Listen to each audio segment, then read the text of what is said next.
કે જેથી આપણા ગામમાં કોટી કોટી ધન્યવાદ. આપ પરમ પૂજ્ય 108 મનોજ બાવાશ્રી બોમ્બે અને સુરત બિરાજો છો. આપ શ્રી આત્મવત્તામાં પ્રકૃત આપતો શ્રી વલ્લભાધી સકી જય. चिंता संतान हंतारो यत्पादाम्बुजरेणव पियानन्तान्निजाचार्यान् प्रणमामि मुहुर्मुहुः यदनुग्रहतो जन्तुः सर्वदुःखातिगो भवेत् तमहं सर्वदा वन्दे श्रीमद्वल्लभनन्दनम् अज्ञानतिमिरान्धस्य ज्ञानाञ्जनशलाकया चक्षुरुन्मीलितं येन तस्मै श्रीगुरवे नमः। नमामि हृदये शेषे लीलाक्षीराब्धिशायिनम् लक्ष्मीसहस्रलीलाभिः दिव्यमानं कलानिधिम् चतुर्भिश्च चतुर्भिश्च चतुर्भिश्च त्रिभिस्तथा षड्भिर्विराजते योऽसौ पञ्चधा हृदये मम।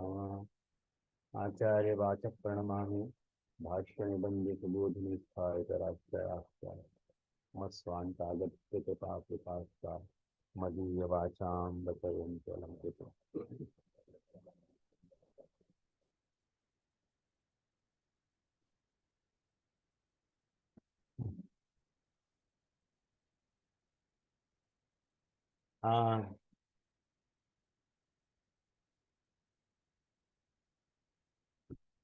आज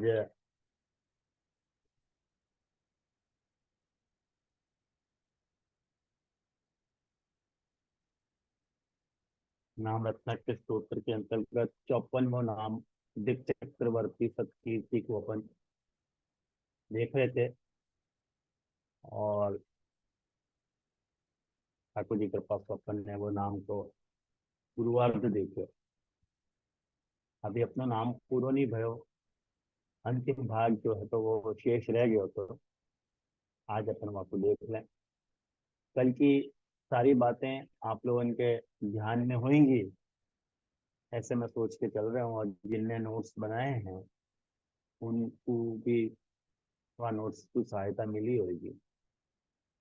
आज जब विषय पे अपन को डिस्कशन करना है, तो अपन यहाँ तक पहुंचे थे कि ठाकुर जी ने जो है वो भौमासुर को मार के वके 5 दुर्गन को ध्वस्त करके, और वो 5 दुर्ग के भीतर जो नरकासुर नाम को, अरे मुर नाम को जो दैत्य है, तो वाको भी उद्धार करके जब ठाकुर जी विराजे तब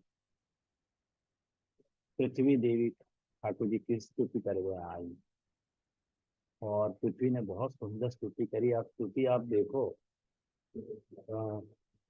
मैं आपको बताऊं कि 25वें श्लोक में भागवत को 59वां अध्याय, और वहां में 25, 26, 27 और 28 ये 4 स्तुति के श्लोक हैं, और इतने सुंदर श्लोक हैं। और वहां में भूमि सारो ठाकुर जी को स्वरूप को वर्णन कर रही है, तो वो देखने लायक स्तुति है। और जब वो स्तुति पूरी हो गई बाकी बाद, और ये स्तुति से अपने को ये पता चले है कि ठाकुर जी जो हैं दिक्चक्रवर्ती सत्कीर्ति हैं। मतलब भूमि इटसेल्फ यदि भूमा को वर्णन करती है तो या तो बेटर तो और क्या बात है। माने कोई पत्नी अपने पति के स्वरूप को वर्णन कर रही है, आप या कोई याद है तो समझो। भूमि जो है वह विष्णु रूपी जो भूमा है वह को वर्णन कर रही है कि कैसो है प्रभु का स्वरूप। और जब ये स्तुति पूरी हो गई तब हमने अंत में ये बात कही कि ये जो भौमासुर को जो पुत्र है भगदत्त नाम के, वो बहुत भयभीत है, और ये मैं आपके शरण में आपको लाई हूँ, तो आप आपको उद्धार करो। ऐसे भूमि ने विनती करी और ठाकुर जी ने भगदत्त को अभय दान दिए, और अभय दान दे करके भगवान ने महल में प्रवेश किया, और वहां ये 16,100 पटरानी थी, और 16,100 पटरानी के हृदय में ठाकुर जी के दर्शन करते ही ऐसा एक भाव प्रकट भयो। आप वो देखो, तम प्रविष्टम स्त्रियो वीक्ष्य नरवीरम विमोहिताः मनसा बभ्रिरे अभिष्टम पतिम दैवोपसादितम। ये क्या कह रही है वो स्त्रियन ने, ये बेचारे को अंतपुर में जब नरश्रेष्ठ भगवान अंदर पधारे तो मन ही मन भगवान को अपने परम प्रियतम पति के रूप में उनने स्वीकार कर लिए कि नहीं, ये हमारे पति हैं। और अलग अलग सब ने ये बात को विचार किया कि नहीं, ये मेरे प्रियतम हैं। तो भगवान ने उन राजकुमारियन को जो है निर्मल वस्त्र जो है पहना करके पालकी अंशु द्वारका भेज दिए और उनको वर्ण कर लिया, और संपत्ति भी सारी भेजी। आप ये देखो, पूरी स्टोरी यात्रा से चल रही है कहानी। 16,100 कन्याओं को ठाकुर जी ने पालकी में बिठा के उनको द्वारका दे दिया, और साथ में सब संपत्ति भी भेजी। और या के बाद भगवान जो है वहाँ इंद्र के महल में गए, अमरावती में देवराज इंद्र के महल में पधारे ठाकुर जी, और इंद्राणी ने और देव इंद्र ने ठाकुर जी की पूजा करी। अब ये एक बड़ा मजेदार श्लोक है, देखो यहाँ पे अगर आप ठाकुर देखो तो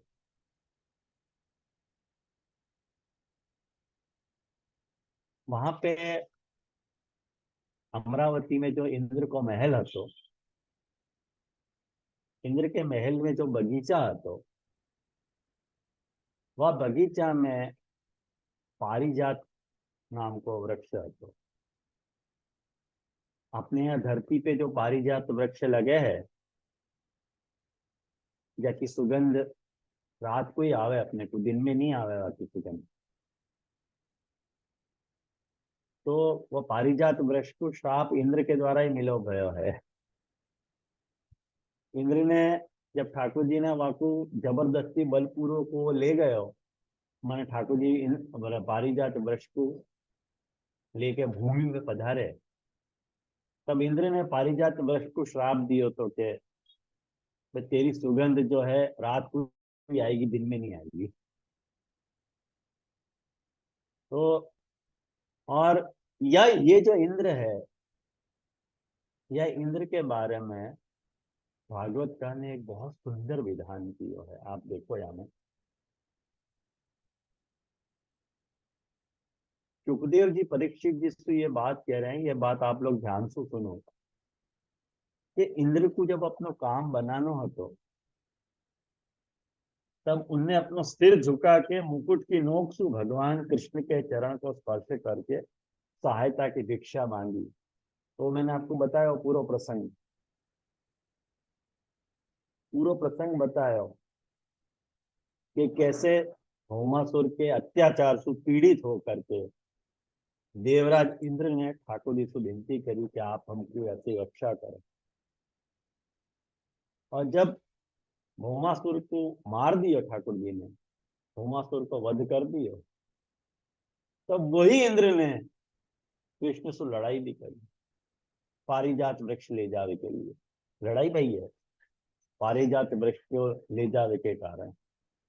इंद्र ने कही कि ये पूरा जो महल है, ये जो पूरा जो इंद्रासन है, पूरा जो स्वर्ग है, वैकुंठ मन ये जो धाम है, पूरा स्वर्ग धाम, वाको रक्षण करने की जवाबदारी मेरी है। आप मेरी अनुमति के बिना यहाँ से कछु ले नहीं जा सकते। हाँ, वह इंद्र ने ठाकुर जी से लड़ाई करी एक पारिजात वृक्ष के लिए।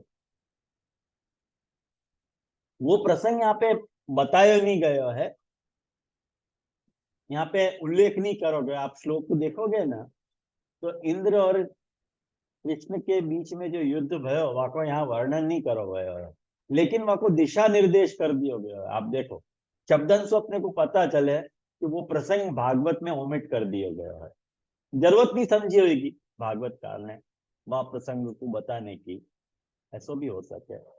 बाकी और कारण क्या है मुझको नहीं पता है, लेकिन इतना जरूर पता चले है कि सुखदेव जी के जो वाणी है वासु ये पता चले कि इंद्र और श्री कृष्ण के बीच में युद्ध भयो तो वो कैसे पता चले कि जब काम बन गयो तो उनने वही भगवान कृष्ण से लड़ाई ठान ली। सचमुच ये देवता भी बड़े तमोगुणी हैं और सबसे बड़ा दोष तो उनमें धनाढ्यता का है, धिक्कार ऐसी धनाढ्यता की। एक बात समझो,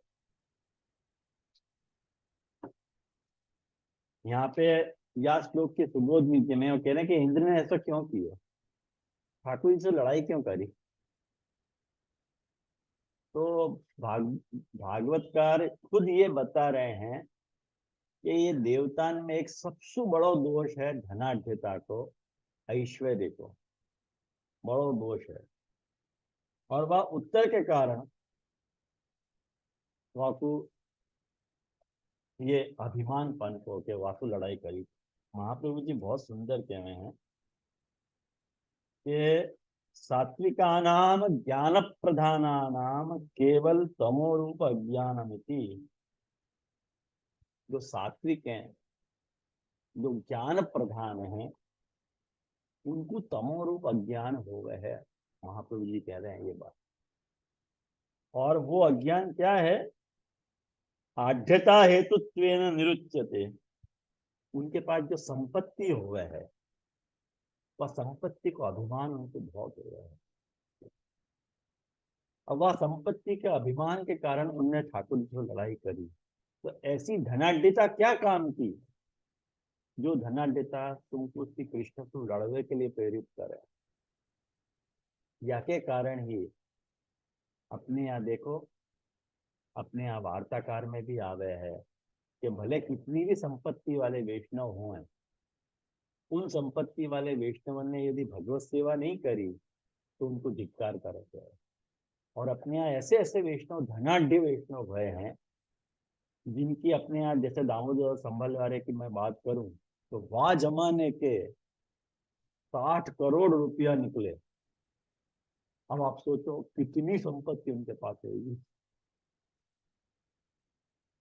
लेकिन उनने वह संपत्ति को ठाकुर जी में विनियोग किया। और ठाकुर जी में विनियोग किया इतना ही नहीं, जब उनके ससुर ने उनकी कही कि भाई तुम मेरी बेटी के पास पानी भराने का काम मत करो, तुमको पानी भरना है तो तुम भरो करो।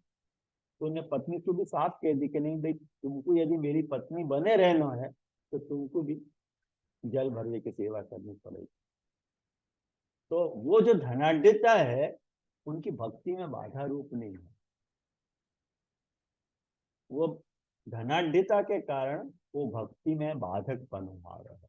हर धनाढ्य को आवे ऐसा मैं नहीं कहना चाह रहा हूँ, लेकिन धनाढ्यता अज्ञानता को सूचक है। अभिमान को भी जन्म देवे ही देवे, कोई ना कोई कारण, कोई ना कोई कारण से अहंकार प्रकट होते ही हो गया है।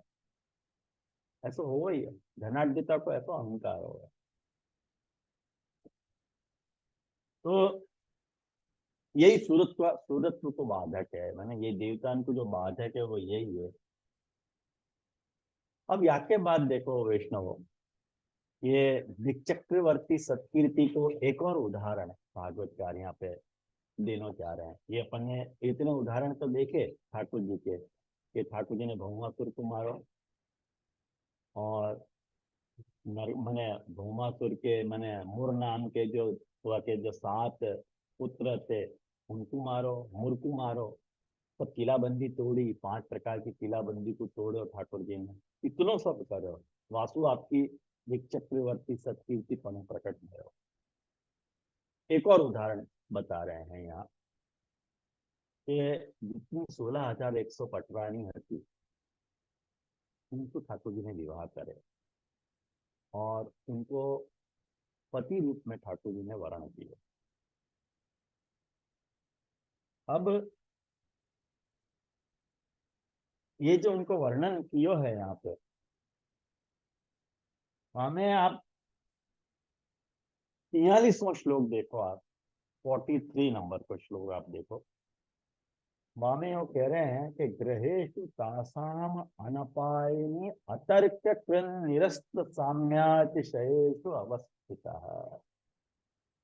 या श्लोक के अनुवाद में भागवतकारियों बता रहे हैं कि भगवान की पत्नी इनके अलग अलग अलग महल में ऐसी दिव्य सामग्री હતી कि जाके बराबर जगत में कहीं भी कोई भी सामग्री नहीं है। अधिक की तो बात क्या है, महलन में रह के अविनाशी भगवान कृष्ण अपने आत्मानंद में मगन रहते हुए लक्ष्मी जी की अंश स्वरूप उन पत्नी इनके साथ ठीक वैसे ही विहार करते थे जैसे साधारण मनुष्य जो है घर गृहस्थी में रह के गृहस्थ धर्म के अनुसार आचरण करे।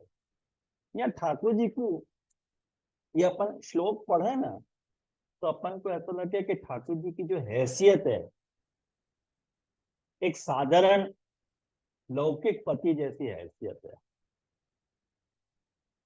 अपन को ऐसे ही लगे। और भागवतकार भी ऐसे ही कहना चाह रहा है कि साधारण जो है वो मनुष्य घर गृहस्थी में रह के अपने गृहस्थ धर्म को निभावे है, जैसे ठाकुर जी ने भी निभाया होगा। लेकिन याकि सुबोधनी जी में महाप्रभु जी ने एक बहुत सुंदर खुलासा करो है। अगर आपके पास है कि सुबोधनी जी विराज रही है तो आप सुबोधनी जी में देखो, और नहीं विराज रही है तो लेके देख लीजिए बाद में। लेकिन यूं कह रहे हैं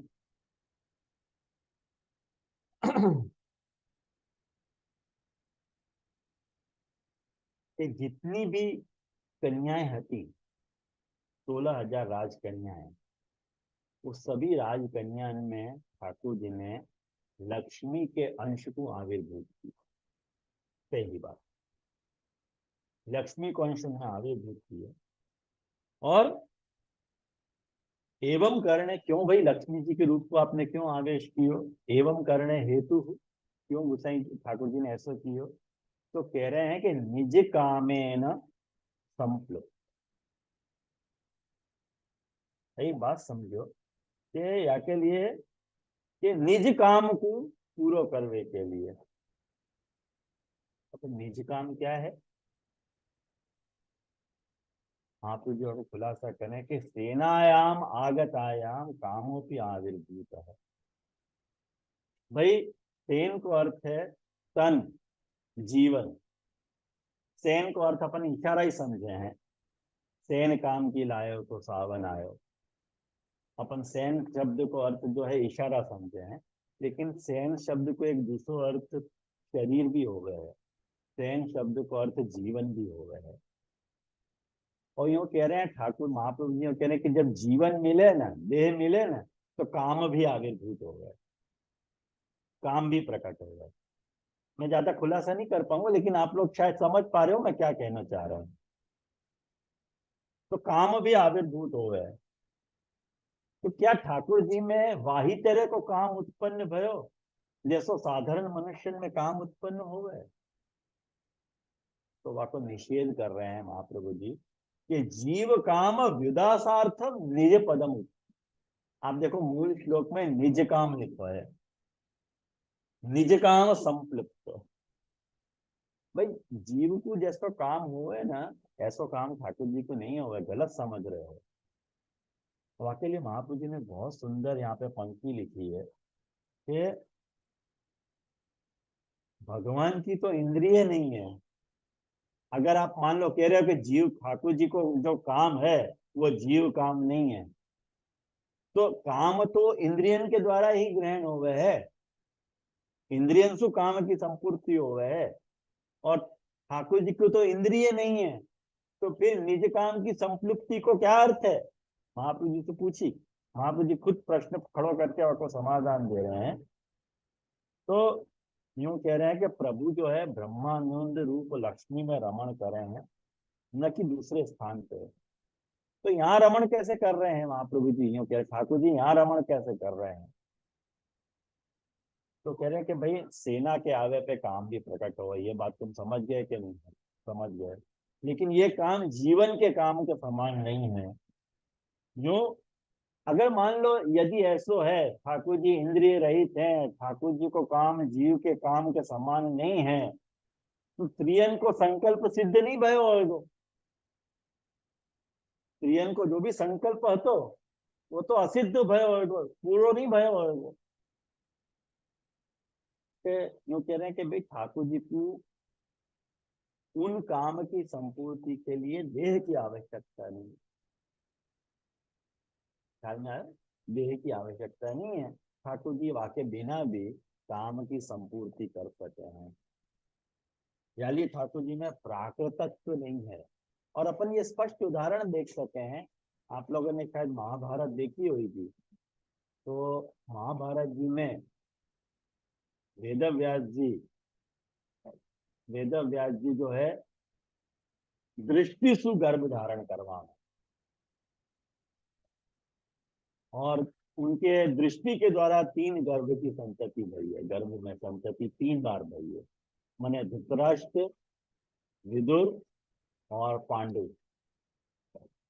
तो अपन देख सके हैं कि अद्भुत सामर्थ्य हुए जब लौकिक व्यक्ति में या प्रकार की सामर्थ्य हुए है। खैर वेद व्यास जी तो भगवान हते, ज्ञानावतार हते, तो प्रभु में कैसी सामर्थ्य होगी? तो प्रभु को क्या काम की संपूर्ति के लिए या तरह के सामर्थ्य की देह की आवश्यकता पड़े? नहीं पड़े है। अपन को ठाकुर जी में बात करे तो भाव नहीं रखना चाहिए, ये बात अपन को पता होनी चाहिए। आज मैं यह बात को खुलासा याद ये कर रहा हूँ कि अपने पुष्टि संप्रदाय में जब भी भागवत कथा होवे, तो जब भी भागवत कथा होवे तो सबन की दशम स्कंद की रासलीला सुनने की बड़ी उत्सुकता जगह है। मैं आपको सावधान करूं कि जा वक्त भी ठाकुर जी की रासलीला को आप श्रवण कर रहे हो, और वह वक्त यदि आपको वह लीला को सुन करके यदि आपको कोई लौकिक भावना का उदय हो रहे हो मन में, तो आपको विनाश है। आपको विनाश है। और ये बात मैं नहीं कह रहा हूँ कि गोसाई जी अपने मुखारविंद को आज्ञा कर रहे हैं, कि गोसाई जी अपने मुखारविंद को ये आज्ञा करें कि तुम ठाकुर जी की लीला को श्रवण करके तुम कभी भी अपने मन में या तरह की कल्पना मत करियो कि ठाकुर जी में जो काम है और ठाकुर जी जो काम की संपूर्ति कर रहे हैं, ठाकुर जी में भी लौकिक इंद्रिय वगैरह है, तो अपने जैसे ही कोई होंगे। बिल्कुल गलत बात है। मैंने ठाकुर जी कहे कि यहाँ तर्क काम नहीं चले। और भागवत का देखो ये साफ कह रहे हैं कि अतर्क ग्रहेशु तासाम अनपाई तर्क। ठाकुर जी जो भी लीला करे हैं वो तर्क में तर्क नहीं करे हैं। तासाम तर्के न योजय। ठाकुर जी की जो भी कृति हो गए है, ठाकुर जी की जो भी लीला हो गए है, वहां में तुम तर्क मत करो। क्यों तर्क मत करो? कि यदि तुम तर्क बुद्धि कर रहे हो तो तुमको ठाकुर जी में मानव बुद्धि है, और यदि तुमको मानव बुद्धि है और तुम्हारे जो सेक्सुअल सेटिस्फेक्शन के कारण तुम बात लीला को श्रवण कर रहे हो, तो तुम भूल कर रहे हो, तुम्हारा विनाश हो जाएगा। और याली गुसाई जी ने जब श्रृंगार रस मंडन ग्रंथ लिखो, वह वक्त स्पष्ट वार्निंग गुसाई जी ने दी कि वह श्रवण मत करो अपि वैष्णव। पढ़वे को या को प्रयत्न मत करियो, तुम्हारे लिए नहीं है, तुम भले वैष्णव हो तो भी। और अपने संप्रदाय में जा भी प्रकार के जो बिगाड़ गए हैं, वहां का कारण ये अपनी मानसिकता है। भगवत लीला में या तरह की बुद्धि रखी है। यानी ये मैसेज भागवतकार ने या लीला के द्वारा अपने को दियो है। और या के कारण अपन यूं कह रहे हैं कि 16,100 कन्या के पति होते हुए भी ठाकुर जी ब्रह्मज्ञ हैं, ब्रह्मचारी हैं। ये आपकी दिक्चक्रवर्तीता का प्रमाण। दिक्चक्रवर्ती सत्कीर्ति को सबसे बड़ा प्रमाण है कि ठाकुर जी या तरह की लीला को कर रहे हैं कि अपन ऐसे नहीं कर पाएंगे। अपनी सामर्थ्य बहुत क्षुद्र है, अपनी सामर्थ्य बहुत सीमित सामर्थ्य है, लेकिन ठाकुर जी की लीला जो ऐसी है कि ठाकुर जी कन्यान को वर्ण कर रहे हैं, तब भी वहां में वो भाव नहीं है। मैं अक्सर अपने को ये बात हमेशा समझाता रहा हूँ कि ये जो रसानाम समूह रास हो गए है, रस के समूह को रास कहो जाए।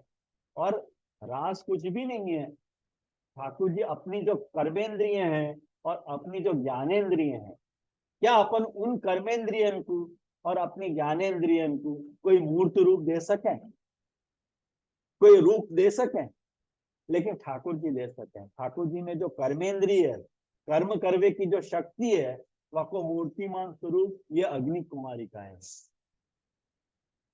ये अग्नि कुमारिकाएं जो दंडकारण्य में जो ऋषि तपस्या कर रहे थे रामावतार काल में, और उनने रामचंद्र जी को देख के जो आकर्षित भय, और वह आकर्षित होने के कारण ठाकुर जी ने उनको वरदान दियो कि हम जो है जब मैंने ये द्वारका में जब कृष्ण के रूप में अवतरित होंगे तब तुम्हारे मनोरथन की पूर्ति करेंगे। तो ये सारी अग्नि कुमारिकाएं जो हैं, वो जो जिनको अपन ऋषि रूपा कह रहे हैं, वो ठाकुर जी की कर्मेंद्रियों को अवतरित रूप है।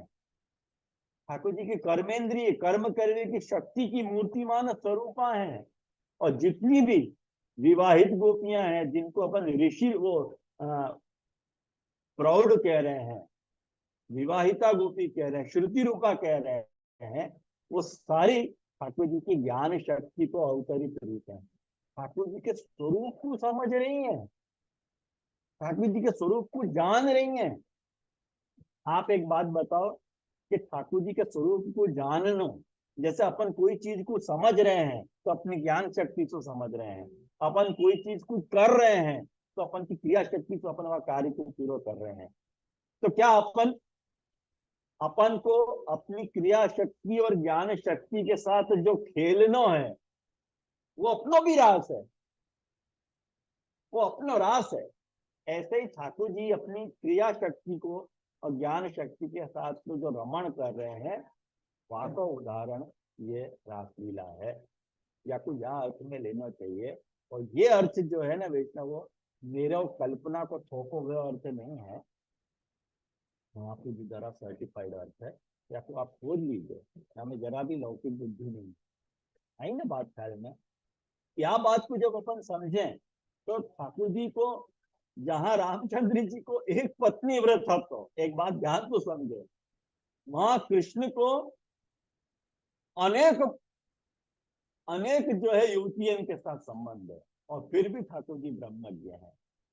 मैंने खाली जो है द्वारका की मैंने 108 पटरानी नहीं, बिहार सु लाई भाई ये 16 मैंने बिहार सु जो लाए भाई ठाकुर जी कन्या है वो अलग, ये 16,100 यहाँ पे भौमासुर के बंदी गृह से छुड़ाई ये कन्या अलग, श्रुति रूपा अलग, ऋषि रूपा अलग, न जाने कितनी।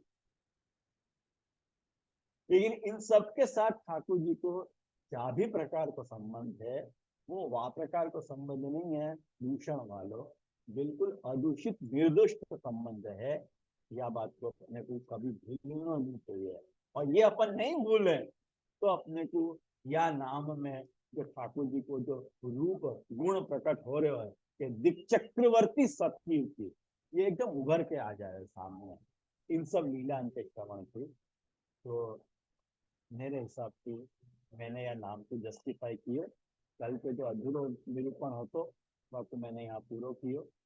आज जो है, आज अपन एक नयो नाम देखेंगे,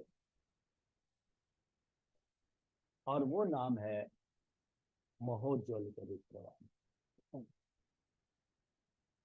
महोज्वल चरित्रवान, देखो ये दोनों जोड़का के नाम है, दिक्चक्रवर्ती सतकीर्ति और महोज्वल चरित्रवान, ये दोनों युगल नाम है, एक दूसरे से कनेक्टेड है। कैसे हैं? महोज्वल चरित्रवान का अर्थ है कि जिनको चरित्र महान उज्ज्वल है, ऐसे श्री गोसाई जी। समझ आया? महान उज्ज्वल चरित्र वाले श्री गोसाई जी हैं। तो जब गोसाई जी महान उज्ज्वल चरित्र वाले हैं, तो या नाम के अर्थ में कोई विशेष देखो बात ज्यादा देवकी नंदन जी ने करी नहीं, वही बात करी है कि गोसाई जी देखो ये देवकी नंदन जी क्या आज्ञा कर रहे हैं कि महा अति अपरिमितानि गुणपूर्णानि उज्ज्वलानि योषरहितानि तानि चरित्राणि विद्यन्ते यस्य इति सतता। मैंने महाज्वल, मैंने आप महान उज्ज्वल चरित्र वाले हैं, आपको चरित्र अपार है और निर्दोष पूर्ण गुण आपको है। और दिक्चक्र तो परिमितम भवति तद्वर्तित्वेन कीर्तेरपि तथात्मं भवेत् अतः तस्या चरित्र व्यापकत्वात्। अब एक बात देखो,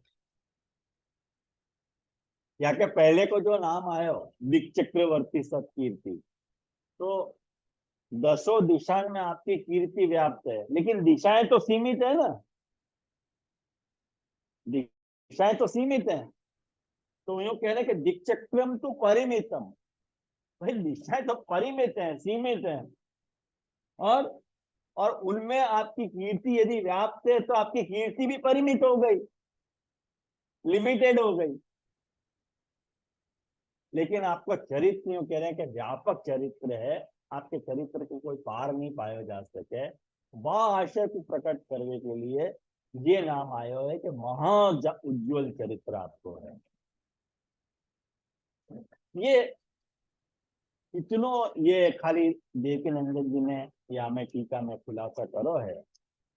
और जब तक या कि एक बात समझो कि या को जो भी वार्ता चरित्र को संबंध है या नाम से,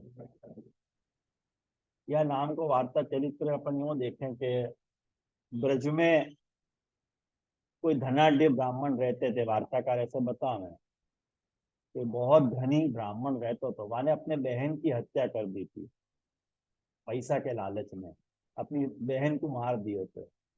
और बहन की हत्या करने के कारण वह ब्राह्मण को सर्प की योनि मिली, और वो सर्प वहां घाट के पास एक बिल में रहते थे। और जब श्री गोसाई जी वहां पधारे और अपने चरणारविंद को गोसाई जी ने धोयो, और चरणारविंद के धोए हुए जल बिल में गयो, और वह बिल में जल जब गयो तो वह सर्प को उद्धार भयो। तो वह को तुरंत दिव्य होने वाले आके गोसाई जी को दंडवत करी और दिव्य होने को प्राप्त करी। ये गोसाई जी को महाउज्ज्वल चरित्र है। एक ये अपने को मिले वार्ता में एक चरित्र, और दूसरों भी मिले कि गोसाई जी को एक सेवक है तो गुलाब दास करके, और वाने गोसाई जी की परीक्षा ली कि भाई गोसाई जी की परीक्षा तो लो कि गोसाई जी में कैसी सामर्थ्य है। तो आगरा में जाके जो है वो वेश्या के पास रहते थे, और वहाँ वेश्या के पास रहन सहन करने से वाको गुलाब दास की जगह वाको नाम गुलाब खान पड़ गया। लेकिन जब कालांतर में वाकू ये समाचार मिले कि गोसाई जी मेरे को याद करे हैं, और जब ये वाकई बात पता चली तो माने तीन तीन बार वह वैष्णव से पूछी कि तुमने क्या कही, वापस तुम बोलो। तो उनके गोसाई जी तुमको याद कर रहे हैं, ऐसे तीन बार बोली, और तीसरी बार सुनते ही गुलाब खान ने देह छोड़ दी। तीन बार सुन के तुरंत ही। अब आप ये देखो कि महाउज्ज्वल चरित्र गोसाई जी का है कि एक बात समझो, यासु अपन को व्यभिचार करने को लाइसेंस नहीं मिल रहा हो, ये बात मैं आपको बता दूं। कितने या वार्ता को नोशन याद करे तो लेना, या वार्ता को सार याद करे तो अपन को बात करे तो बात करे कि व्यभिचार करने की छूट है, ऐसा नहीं है। तो मतलब ऐसा नहीं लेना है, या तो मतलब कैसे लेना है। तो जो व्यभिचार करते हुए जो जीव है वाको भी श्री गोसाई जी उद्धार कर रहे हैं, करके गोसाई जी जो है महोज्वल चरित्रवान है, ये अपन ने देखो। और ये तो अपन ने महोज्वल चरित्रवान के संदर्भ में सांप्रदायिक अर्थ या तो देवकीनंदन जी की टीका के अनुसार क्या हो गए है वो अपन ने समझे। अब जो है कि भागवती कर भागवत के साथ संगति है, तो भागवत के साथ संगति में या नाम की अपने को मिले है भागवत को जो है वो 74 74वां अध्याय, 74वां अध्याय कहाँ चलेगा?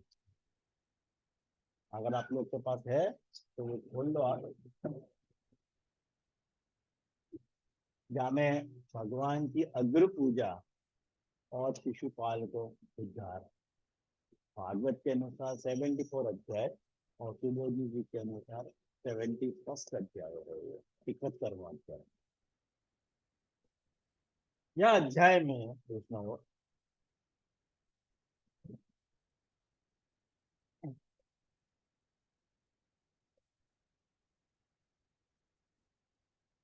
सबसे पहले आप देवकीनंदन जी की जो पंक्ति है या को निरूपण कर देंगे कि आप गोसाई जी जो है निर्दोष पूर्ण गुण वाले हैं और आप गोसाई जी में अपार गुण विराज रहे हैं। ये बात देवकीनंदन जी की याद रख के जैसी संगति मैंने ढूंढी है। अब आप देखो कि जिनको महान उज्जवल चरित्र हो, जाको महान उज्जवल चरित्र हो, वाकी स्तुति करी जाए, सबकी स्तुति नहीं हो। तो या अध्याय को जो दूसरो श्लोक है, दूसरो, तीसरो, चौथो, पांचवो और छठो, 2, 3, 4, 5, 6, ये 5 श्लोक में युधिष्ठिर जी प्रभु की निर्दोष पूर्ण गुणता को प्रकट करता है। युधिष्ठिर जी ये कहना चाह रहे हैं कि ठाकुर जी निर्दोष पूर्ण गुण वाले हैं। अब यहाँ में देखो ठाकुर जी को ये स्पष्ट संबोधन कर रहे हैं युधिष्ठिर, ये त्रिलोक के स्वामी हैं, ब्रह्मा, शंकर और इंद्र आदि लोकपाल सब आपकी आज्ञा पावे के लिए तरसते रहे हैं। ये सारी बातें आप देख लीजिए, मैं ज्यादा खुलासा नहीं करूंगा, अध्याय तो अध्याय, ये तो आपको खाली निर्देश कर दिया मैंने, बाकी आप पढ़ लीजिए पूरा अध्याय। और ये 2, 3, 4, 5 में यही सब बात ठाकुर जी के जीवन को वर्णन बताया हुआ है कि ठाकुर जी क्यों, ठाकुर जी में ऐसा कौन सा महात्म्य है जाके कारण सब आपकी ओर लालायित रहने हैं, आपकी तरफ आकर्षित रहने हैं, ऐसा कौन सा कारण है ये बताया है। और उसके बाद 6ठे श्लोक में जब ये अध्याय ये है कि राजा युधिष्ठिर जो है वो राजसूय यज्ञ करने जा रहे हैं। प्रसंग ये है कि राजसूय यज्ञ कर रहे हैं और राजसूय यज्ञ जब करो जाए, आपको ये मैं बात बता दूं कि राजसूय यज्ञ वो ही व्यक्ति कर सके है जो चक्रवर्ती हो, माने जाने 10 दिशाएं में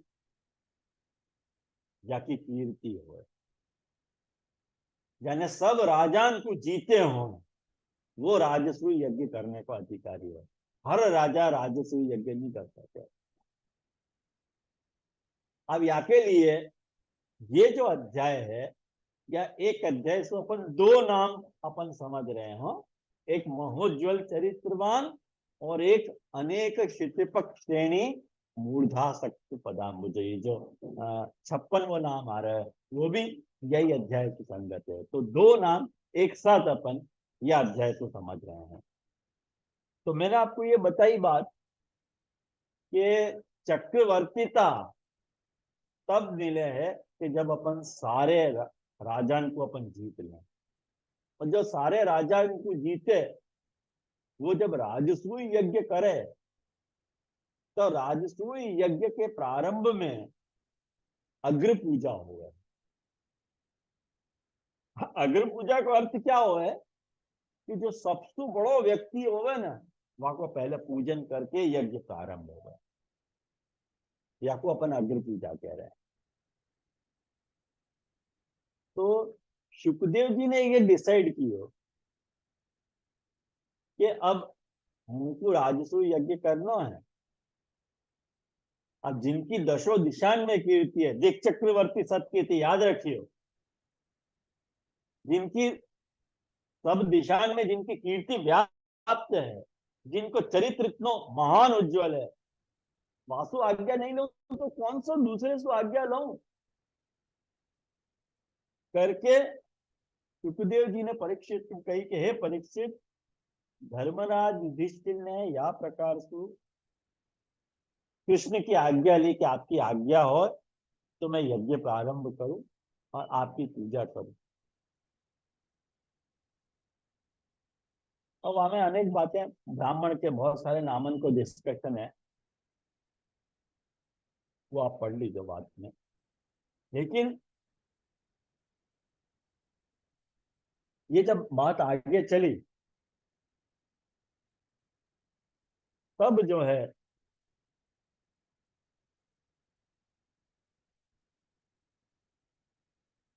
कृष्ण को महोज्वलित चरित्रवान को जो स्वरूप है वो 20, 21, 22, 23 और 24 इन 4 श्लोकन में ठाकुर जी को महोज्वल चरित्रवान को प्रकट भयो कि क्यों श्री कृष्ण ही अग्र पूजा के योग्य है। कभी अपन को ऐसा होगा ना कि श्री कृष्ण में ऐसा कौन सी खास बात है कि जो कृष्ण को सब देवन से अलग कर रहे हैं। कभी अपन ढूंढते रहना चरित्र ठाकुर जी के, तो ये वो पॉइंट है। इन सब पॉइंट को अपन को नोट करके रखना चाहिए और कृष्ण के चरित्र को समझने के लिए सब कोई को बताना हो तो अपन बता सकें। क्या मैं ठाकुर जी के स्वरूप को बहुत सुंदर वर्णन करो गया है। अब जब ये वर्णन आयो, ये पूजन की बात चली, कौन पूजन के योग्य है, क्यों कृष्ण को सिलेक्ट किया जा रहा है, तो याके इन श्लोकन की सुबोधनी जी में महाप्रभु जी से भी तो अपन कंसल्ट करें, महाप्रभु जी क्या आज्ञा कर रहे हैं यहाँ विषय में। महाप्रभु जी ने एक बड़ी मजेदार यहाँ में एक बात बताई है कि व्यक्ति में पूजनीयपनो कैसे आवे है। ये पूजनीय बनने के लिए 4-5 बातें चाहिए। तो कौन सी 4-5 बातें हैं, तो कह रहे हैं कि ब्रह्म तत्व ब्रह्मज्ञत्व जामे हो वो पूजनीय है। ब्रह्मज्ञत्व मतलब ब्रह्मज्ञ, ब्रह्म को जानने वालों, वो ब्रह्मज्ञ है जो ब्रह्म को जान तो हो। और ब्रह्म को जानने को स्वभाव जामे हो वाकू ब्रह्मज्ञत्व वामे है। या तो वामे ब्रह्मज्ञत्व होना चाहिए, दूसरी क्वालिटी क्या चाहिए कि भगवत्व होना चाहिए। भगवान पनो, भगवान पनो मतलब ऐश्वर्य, वीर, यश, श्री, ज्ञान, वैराग्य, ये जो 6 भग हैं वो हमें होने चाहिए तो वो पूजनीय बने। तीसरो मान्यत्व होना चाहिए। महाप्रभु जी सब क्वालिटी गिना रहे हैं, यही ब्यूटी है महाप्रभु जी की। ये हर बात की तह तक जाके वहां को एकदम निराकरण करे महाप्रभु जी। ये सब सुबोधनी जी से मैं लाया हूँ रत्न, ये मेरी बात नहीं है। मान्यत्व होना चाहिए। मान्यत्व मतलब सब आपको स्वीकार करे कि नहीं, हाँ ये बड़ो है ऐसे। और मान्यत्व कैसे मिले, तो कुल वृद्ध जो होवे, कुल में सबसे बड़ो होवे वाकू मान्यता मिले, या पितामह होवे, पिता को पिता, तो वो पूजनीय बने। ये तीसरी क्वालिटी है। चौथी क्वालिटी कह रहे हैं महाप्रभु जी के श्रेष्ठत्व होना चाहिए। श्रेष्ठ होना चाहिए, कोई अपने में या तरह कोई एक्स्ट्रा ऑर्डिनरी कोई गुण अपने पास होए कि जा गुण के कारण अपने में पूजनीयपन हो रहा है। भले अपने में और कोई क्वालिटी हो या ना हो, लेकिन वो श्रेष्ठता आनी चाहिए।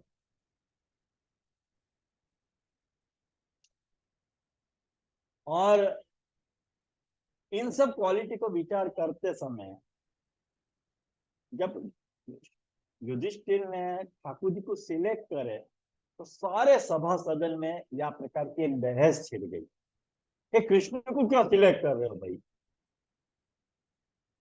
कृष्ण को चरित्र महोज्वल चरित्र नहीं है, क्यों? कारण कि ब्रह्मज्ञत्व, भगवत्व, मान्यत्व और श्रेष्ठत्व भी तो क्राइटेरिया है महोज्ज्वलता को डिसाइड करने के लिए। तुम पहले बिना सब कुछ डिस्कस करे भाई तुम कैसे कह सको कि ठाकुर जी में महोज्ज्वल चरित्रवान है, महापुरुष ठाकुर जी हैं। अब आप भूल मत जाइए अपन महोज्ज्वल चरित्रवान कृष्ण में घटा रहे हैं, गोसाई जी में नहीं घटा रहे हैं, भागवत संगति कर रहे हैं। तो कह रहे हैं कि अच्छा ये बताओ कि ब्रह्मज्ञत्व कौन में यहाँ पे सभा में बैठे हुए में ब्रह्मज्ञत्व कौन में है? तो कह रहे कि वेद व्यास जी बैठे हुए हैं, वो ब्रह्मज्ञ है, उनकी पूजा करो। All right. कोई कह रहे कि नहीं नहीं नहीं, भगवान की पूजा होनी चाहिए, जहां में भगपनो होए, जहां में भगवान पनो होए वो पूजनीय होए, या लिए भगवान पूजनीय। कोई कह के नहीं नहीं नहीं, एक मान्यत्व भी तो क्राइटेरिया है भाई। कुल कुल वृद्ध जो होए, जैसे व्यास जी हैं वो कुल वृद्ध हैं और पितामह भी हैं। क्यों व्यास जी को सिलेक्ट नहीं करे? वो ब्रह्मज्ञ भी हैं और कुरुश्रेष्ठ भी हैं, कुल वृद्ध भी हैं और पितामह भी हैं, यानी उनको सिलेक्ट करो वेद व्यास जी को पूजा के लिए। अग्र पूजा, सबसे पहली पूजा उनकी होनी चाहिए। कुछ लोग कह रहे हैं कि नहीं नहीं, ये सारे क्राइटेरिया खोटे हैं, अपन लोक में रह रहे हैं, दुनिया में रह रहे हैं, अपन को लौकिक नियम फॉलो करने चाहिए। भाई श्रेष्ठ पनो काय में है ये तो बताओ। तो कह रहे हैं कि गंगा पुत्र भीष्म जो है, या तो बेटर तो कोई ऑप्शन है ही नहीं अपने पास, श्रेष्ठ तो भीष्म ही है, भीष्म की अग्र पूजा होनी चाहिए। कहें कि वो पितामह होने के साथ साथ उनमें श्रेष्ठता भी है, एडिशनल क्वालिटी है, तो भीष्म की पूजा करो। कुछ लोगों ने ऐसे कही कि नहीं नहीं नहीं, ब्रह्मज्ञत्व, भगवत्व, मान्यत्व या श्रेष्ठत्व को विचार मत करो, ये श्रेष्ठत्व भीष्म जी को जिनके कारण मिला है उनकी पूजा करो, मतलब परशुराम जी की पूजा करो। भीष्म भीष्म के गुरु कौन है? परशुराम है, परशुराम शिष्य है भीष्म। तो ये श्रेष्ठता उनके कारण आई है भाई, तुम परशुराम को भूल गए। अब ये सारी बातें डिस्कस हो रही हैं। अब ये सारे लोग, वेद व्यास जी, भीष्म पितामह, परशुराम, यदि यूं कह दें कि हमको श्री कृष्ण अपने पूज्य के रूप में स्वीकारें, तो कथा समाप्त हो गई कि नहीं हो गई? उन सारे सभा सदन में इन महानुभावन ने एक स्वर में ये निर्णय दियो कि हम श्री कृष्ण को अपने पूज्य के रूप में स्वीकार कर रहे हैं।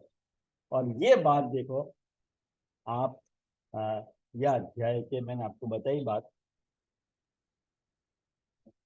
हाँ 20, 21, 22, 23 और 24वें श्लोक में ये बात हो रही है, ये बात आ रही है। और 25वें श्लोक में सब लोग एक सम्मति से निर्णय करेंगे, बहुत ठीक बहुत ठीक, यही बात सही है। इन सब बातों से अपने को पता चले कि ठाकुर जी में महोज्वल चरित्रवान पन ठाकुर जी में विराज रहे हैं। लेकिन स्टोरी स्मूथ चले तो फिर स्टोरी स्टोरी नहीं है ना, कोई विलन भी तो आना चाहिए। वहां शिशुपाल की एंट्री हो रही है। शिशुपाल ने बाबखत बीच में हस्तक्षेप करके ठाकुर जी को 100 गालियां दी हैं। और ठाकुर जी बेचारे, एक बात समझ होती है, ठाकुर जी को श्री गुण यहाँ में प्रकट हो रहा है, ठाकुर जी की शोभा प्रकट हो रही है। कहेंगे शिशुपाल के उद्धार करने के कारण ठाकुर जी को जो शोभा भई है। और शिशुपाल के 100 गाली पूरी हो गई, इस कितने लोग सभा में से उठ के बाहर चले गए। ठाकुर जी के, मतलब ये जो ठाकुर जी के लिए जो अपशब्द शिशुपाल ने वापरे थे वो तो सुनो नहीं। महाप्रभु जी वहां सुबोध जी में लिख रहे हैं कि यदि तुम जाके प्रति तुम्हारा बहुत काम की बात है, और वैष्णव ये बात ध्यान से सुनो आप लोग। जाके प्रति तुम लोगों की निष्ठा है, जाके प्रति तुमको आदर भाव है, और वाकई अपोज में यदि तुम अपने आप को असमर्थ महसूस कर रहे हो कि हम कुछ कर नहीं पा रहे हैं, वहां को अपोज नहीं कर पा रहे हैं उन लोगों को, कम से कम वहां के बारे में सुनो तो मत, निकल जाओ वहां से। इतना कर सको कि नहीं? यदि अपन वहां खड़े खड़े वहां की बुराई सुनते रहे, जाके प्रति अपने को गुरु भाव है, जाके प्रति अपने को निष्ठा को भाव है, आदर को भाव है, वहां अपन खड़े हैं हाथ जोड़ के हाथ बांध के खड़े हैं, लेकिन तुम गाली दो और हम सुन रहे हैं, ये ज्यादा ज्यादा अपमान की बात कोई और नहीं।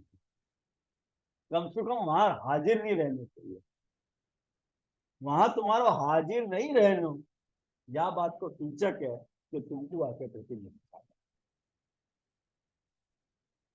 जहां अपने को महाप्रभु जी की गाली पड़ती हो, महाप्रभु जी को गाली देते हो, वह व्यक्ति की सभा में जाकर बैठना और अपमान है महाप्रभु जी। ये बात मैं क्यों कह रहा हूं, ये सब अपने मन में आप लोगों ने सुनी हो, समझ गए होगे कि मैं क्या कहना चाह रहा हूं। ये जितने भी अन्य संप्रदाय के लोग हैं जो महाप्रभु जी को गाली दे रहे हैं, उनकी धर्म सभा कभी अटेंड नहीं करनी। ये जितने भी ये स्वाध्याय परिवार है, पेट भर भर के महाप्रभु जी को गाली दी है, लेकिन वो खुद पांडुरंग आठवले यह बात को भूल गए हो कि जब वक्त माने अपनो कैरियर शुरू करो तो वह कुछ सुनने वाली पब्लिक पुष्टि मार की आती, पुष्टि मार की पब्लिक नहीं वह कुछ सुने हुए है और वह को पॉपुलर बनाया है। आज अपन वही की सभा में जाके अपन हाथ जोड़ा के वही की कथा सुने, उन सुबोधनी जी के वचनन को तो कह के पॉपुलर भयो है, और उन्हीं महाप्रभु जी को गाली दे रहे, तो ऐसे अधर्मी को क्यों सुनना चाहिए? मैं ये कहूँ, मतलब ये अधर्म है। व्यक्ति कैसो भी होएगो, अपन को वासो मतलब नहीं है।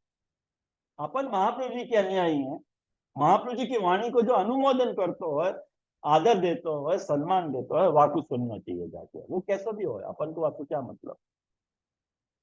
ख्याल आया ना? तो ये भी एक मैसेज है।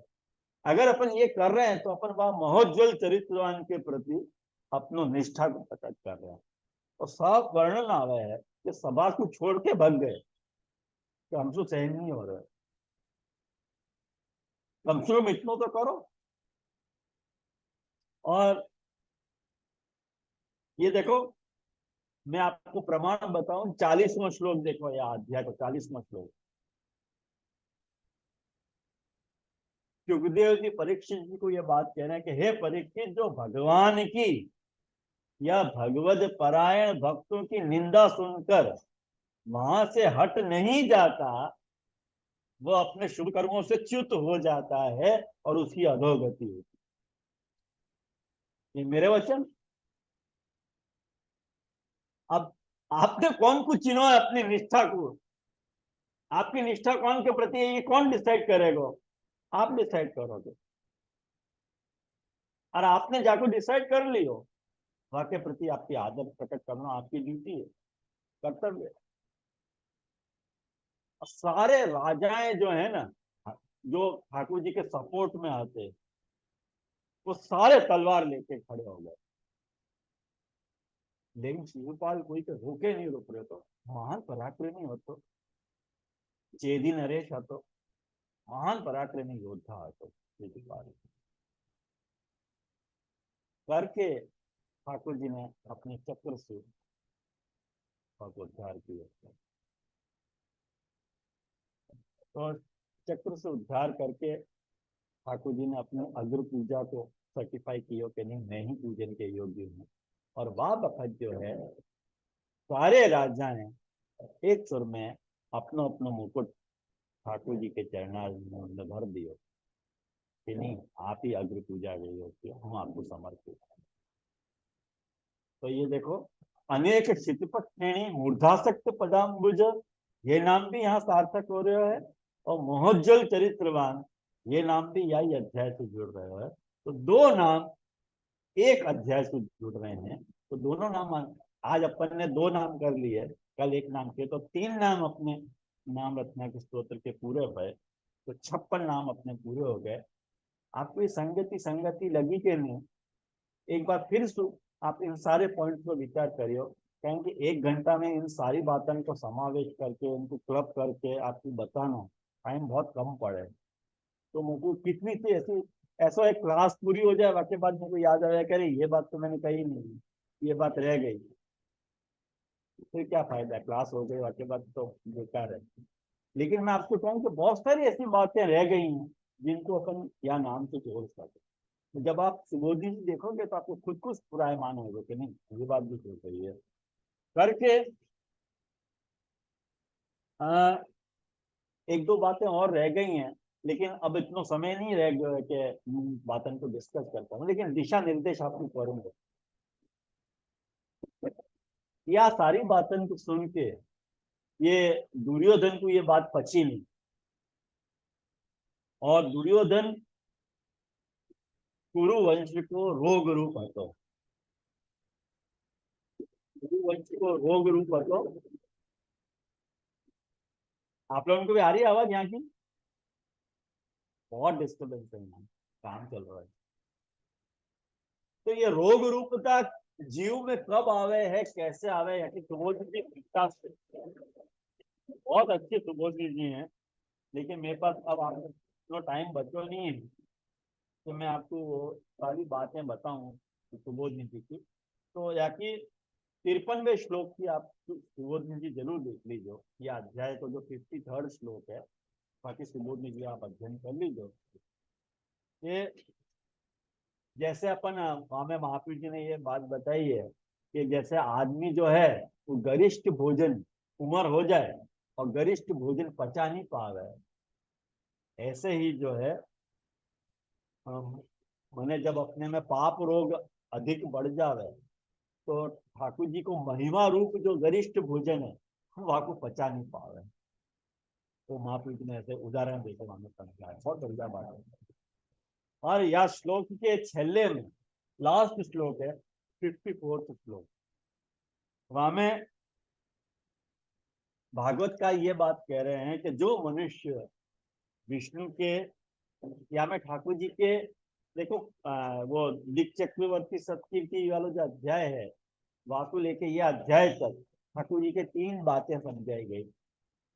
मैंने ये शिशुपाल को वध, राजान को कैद से छुड़ानो और यज्ञ करना, ये इन 3 चीजों को जो श्रवण करे है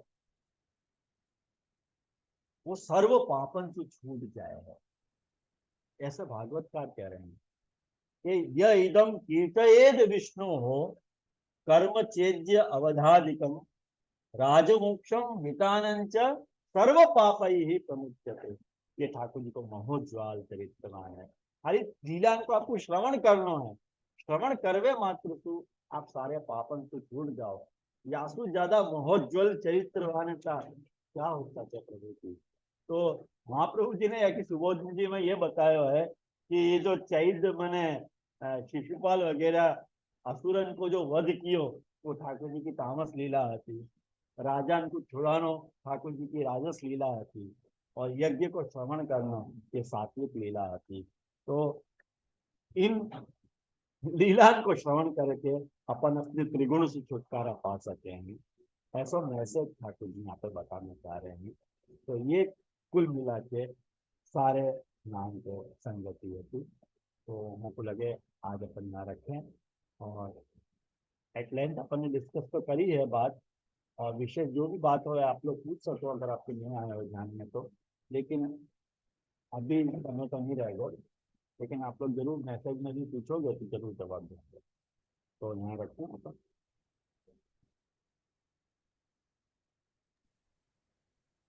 जय जय श्री आप। और एक आश्रय को पद करके समाधान करूं।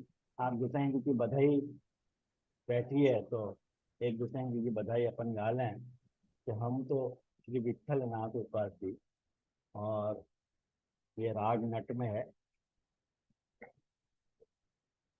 हम तो श्री विठल नाथ उपासी,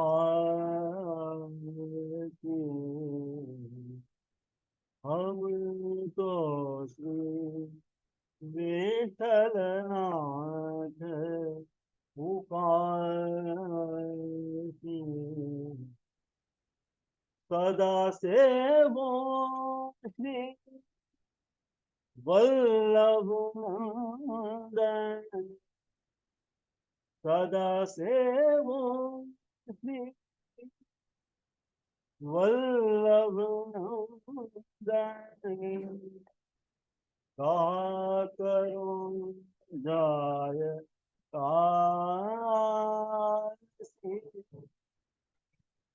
हम तो विठल नाथ उपासी,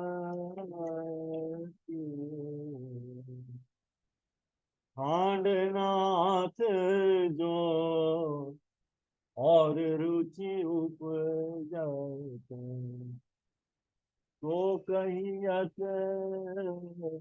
असुरासी,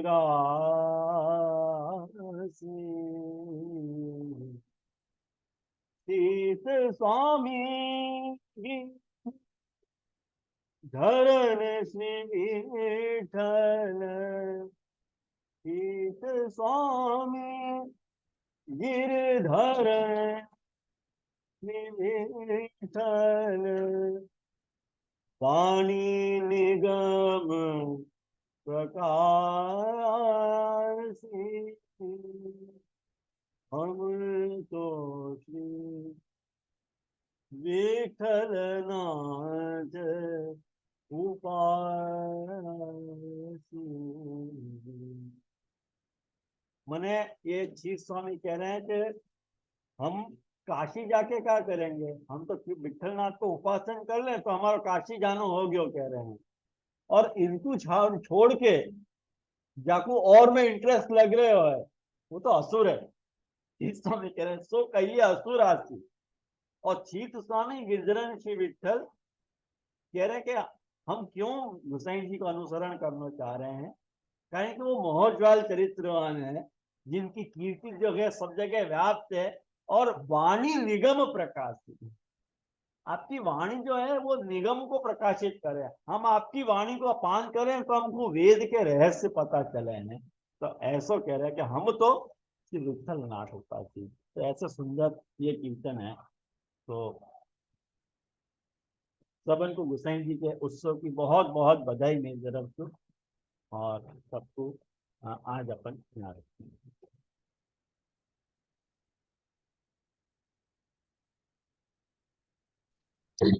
दंडवत प्रणाम। जय जय श्री। हाँ हाँ हाँ हाँ। दंडवत जय प्रणाम। जय जय श्री। जय श्री। खूब दंडवत खूब प्रणाम। मंगल बधाई। जय श्री। दंडवत प्रणाम। दंडवत प्रणाम। जय श्री। जय जय श्री। प्रणाम। जय जय दंडवत श्री। प्रणाम અને ગોસાઈજી નું दंडवत संपूर्ण प्रणाम। जय जय जय जय श्री। श्री। बहुत अद्भुत, बहुत सुंदर, जैसे बहुत बहुत सुंदर। अद्भुत अद्भुत हुआ। अच्छा, बढ़िया। आपने क्वेश्चन करो। जय हाँ, जय खूब आनंद आयो। जय जय श्री। खूब आनंद आयो। प्रणाम। नाम रखा क्या नो। कौन का जी। क्वेश्चन है? आपने जो मोह उज्ज्वल चरित्रवान और अनेक चित विभ्रांता वो श्री ठाकुर जी। हेलो, हैं? सुनाई देता है? हाँ, सुनाई दे। तुम बोलो। हाँ, अनेक चित्त विभ्रांता और मोहजाल चरित्रवान, वो दोनों अपने कृष्ण के साथ समन्वय किया। तो अभी श्री गुसाई जी के साथ कैसे समन्वय, वो नंदनंदन स्वरूप है, ऐसे समझने का। एक बात तो गोसाई जी के साथ ऐसे होएगो कविता बेन के अनेक राजा भी गोसाई जी के सेवक हते के नहीं हाँ, हते हते हाँ।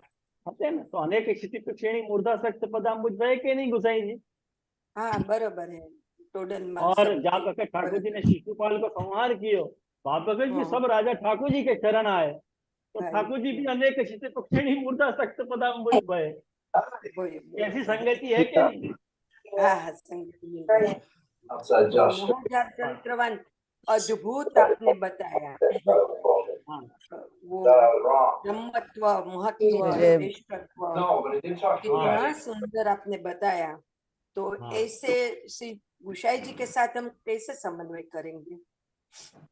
ये मोहज्वल चरित्रवान मैंने आपको बताया ना कि आपको ये गुलाब खान। हाँ, वो तो 2 वार्ता प्रसंग से हम सुन लिया, गुलाब खान और ब्राह्मण की वार्ता से। वो मोहज्वल चरित्रवान तो है ठाकुर जी को। हाँ, ऐसे पापी जन को भी ठाकुर जी उद्धार कर रहे हैं, हाँ ज्यादा से ज्यादा और क्या चाहिए आपको? चाहिए, उज्ज्वल बरोबर. चरित्र है। बरोबर. नहीं तो कौन उद्धार करे? जो वेश्या के पास जा रहे हो हम्म. और खाली वाने इतना श्रवण कियो। एक बात समझो, एक बहुत अच्छी बात आपने पूछी। एक बात आपको बताऊं कि वेश्या के पास जा रहे हो, लेकिन अपन यो संजय के माने बहुत निंदनीय काम कियो और गुसाई जी ने वहां को उद्धार कियो। ठाकुर जी को तो मोहज्वल चरित्र प्रकट भयो ही भयो। साथ में एक बात और समझो कि जब गुलाब खान ने 3 बखत सुन के देह छोड़ी है, कितनी बड़ी बात है। बरोबर है. वाह. अपन सोचे कि अपन भी तो लौकिक काम कर रहे हैं, तो अपन को उद्धार क्यों नहीं हो रहा? कि अपन ऐसे अपन को विप्रयोग होके देह नहीं छोड़ पा रहे हैं। अपन कहाँ देह छोड़ पा रहे हैं? तो अपन नहीं, उनकी आसक्ति बराबरी बहुत कर है. सकते। ये लीला परस्पर है। जब अच्छा, सामने सेवक ऐसे हों तो गुरु ऐसे हैं। ये ऐसे. दोनों लीला बराबर चल रही है। अपन यूं नहीं कह सके कि गुसाई जी को महात्मा है, अपने सेवकन को भी इतना ही महात्मा है। मैं- कहाँ मिलेंगे ऐसे सेवक? जीदा सूरी जैसे वैष्णव जिनने खाली मंगलासूर अनोसर तक की सेवा करी और उत्थापन में ठाकुर जी को विरह गया तो देह छोड़ दी। छोड़ दिया. खाली 4 प्रहर सेवा करके देह छोड़ना अद्भुत सामर्थ्य की बात है।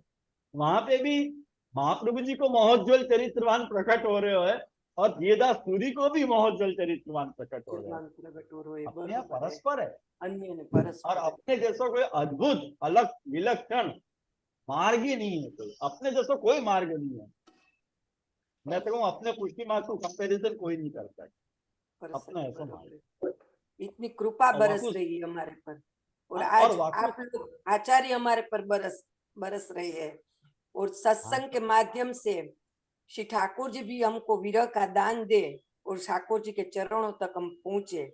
बस यही आपके चरणों में विनंती. મને બહુ સારું લાગ્યું તમે પ્રશ્ન કર્યો કરીને. પણ આવી રીતે પ્રશ્ન કરો તો ક્લાસ જેવી લાગે. નહીં તો ક્યાં પ્રવચન જેવું લાગે કે એક ધારા હું બોલ્યા રાખું અને તમે સાંભળ્યા રાખો. એમાં મજા ના આવે. કઈક વાર્તાલાપ થાય તો પછી આનંદ આવે. जी, ચાલો जी. તો પછી મળીએ નેક્स्ट हाँ, પ્રવચનમાં. हाँ दंडवत तो प्रणाम. चलो दंडवत प्रणाम जय श्री दंडवत प्रणाम जय श्री दंडवत प्रणाम जय श्री. जय हो वल्लभाधीश. जय हो. આપના ચરણોમાં ખૂબ કોટી આનંદ ગોસ્વામી આવે છે, ઉત્સવની જય ખૂબ શ્રી. ખૂબ મંગલ બધાઈઓ. ખૂબ આનંદ આવ્યો.